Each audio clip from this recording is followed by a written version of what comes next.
नाजरीन, आप देख रहे हैं आपकी आवाज़। राहुल गांधी कांग्रेस प्रेसिडेंट के जन्मदिन के मौके पर हल्के शिवाजी नगर में एमएलए शिवाजी नगर, भारतीय नगर कॉरपोरेटर शकील अहमद और यंग लीडर सैयद जमील और इन्हीं के साथ कई लीडर मौजूद हैं।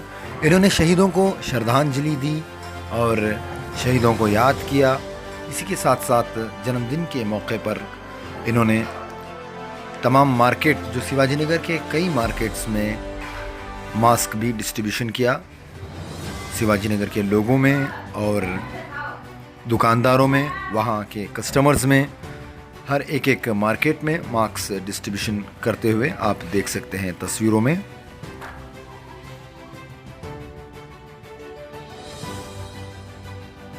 देखिए, आज हमारे लीडर जनाब राहुल गांधी साहब का जन्मदिन है, लेकिन आज पूरी दुनिया में जो इंसानियत परेशान है और हमारे मुल्क और चाइना के बीच में जो हादसा अभी हुआ है बॉर्डर पे, इसके मद्देनज़र कोई सेलिब्रेशन नहीं किया गया है, बल्कि हमने आरके ट्रस्ट के साथ मिल कर के आज तकरीबन 4000 फेस मास्क यहाँ के लोगों को हम तकसीम कर रहे हैं और इनके ताउन से बहुत अच्छी क्वालिटी वाला मास्क हमें दिया गया है और इसको लोगों में एक अवेयरनेस हम फैला रहे हैं, बेदारी फैला रहे हैं कि मास्क का रखना बहुत ज़रूरी है। अगर इस बीमारी को हमें काबू में लाना है तो मास्क को हर वक्त पहने रखें। जब भी आप बाहर निकलें मास्क पहने तो ये बीमारी तकरीबन 80-90% फैलने से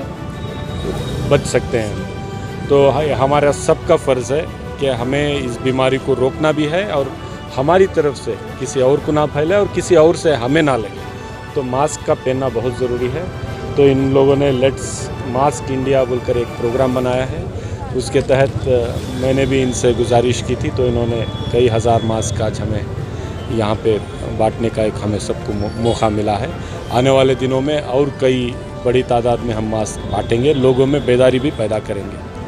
शुक्रिया। कई सवाल जो है राहुल गांधी साहब ने किए हैं। एक चाइना के जो मामले में जो फौजी जवान शहीद हुए हैं, उन्हें अनआर्म्ड भेजा गया था और क्यों इस कई बातें जो है छुपा के रखी गई हैं, इस तरह की बातें की जा रही हैं, तो क्या कह रहे हैं आप? बिल्कुल सही बात है, क्योंकि सरकार ने, यहाँ के हमारे फॉरेन अफेयर्स मिनिस्टर जयशंकर साहब ने खुद कहा है कि कोई फायरिंग इंडियन ट्रूप्स के ज़रिए नहीं की गई। अगर चाइना हमको मार रहा है तो आप क्यों चुप हैं? क्या हमारे जवानों के हाथ में आपने आर्म्स नहीं दिए थे, हथियार नहीं दिए थे? तो क्यों हमारे 20 जवान शहीद हुए और 10 जवान को लेकर गए थे, उनकी कस्टडी में थे? तो इस मुल्क को क्यों नहीं बताया गया कि हमारे 10 जवान चाइना की कस्टडी में हैं? क्यों बातें छुपाई जा रही हैं? क्यों ये छुपाया जा रहा है कि चाइना हिंदुस्तान के बॉर्डर के अंदर आकर कब्जा कर चुका है? क्यों ये बात छुपाई जा रही है और क्यों नहीं उसको एक करारा जवाब दिया जा रहा है? किस लिए खामोश है सरकार? ये पूछना हमारा फ़र्ज़ है। जो राहुल गांधी जी ने पूछा है वह आम जनता के सवाल हैं जो सरकार के सामने उन्होंने रखा है और हुकूमत को ये जवाब देना पड़ेगा, सरकार को ये जवाब देना पड़ेगा। तो क्यों 20 लोग शहीद हुए? क्या उनके हाथ में आपने हथियार नहीं दिए थे? क्या चाइना बॉर्डर के अंदर नहीं आया है? 10 लोगों को अगर उन्होंने अगवा किया था, कस्टडी में लिया था, तो इस मुल्क को क्यों नहीं बताया गया? तो ये सवाल इस सरकार के सामने रहेंगे और ये आम लोगों के सवाल रहेंगे। लो शकील भाई, क्या हाल है सर कोरोना का शिवाजी नगर में? शिवाजी नगर में बिल्कुल ये कंट्रोल में है। हम हर दिन रिपोर्ट ले रहे हैं, फीवर क्लिनिक से रिपोर्ट ले रहे हैं, बोरिंग हॉस्पिटल से रिपोर्ट ले रहे हैं। यहाँ के इस इलाके में बिल्कुल कंट्रोल्ड है। जितने लोग इन्फेक्ट हुए थे वो सब अब डिस्चार्ज हो चुके हैं, तो यहाँ पे ज़्यादा नहीं है। इसीलिए ये सब चीज़ें जी, कुछ नए केस भी आए हैं? नए केसेस आए हैं आसपास के इलाकों में। इसीलिए ये मास्क का जो अब इनिशिएटिव है इसलिए लिया जा रहा है, क्योंकि इसको फैलने से हम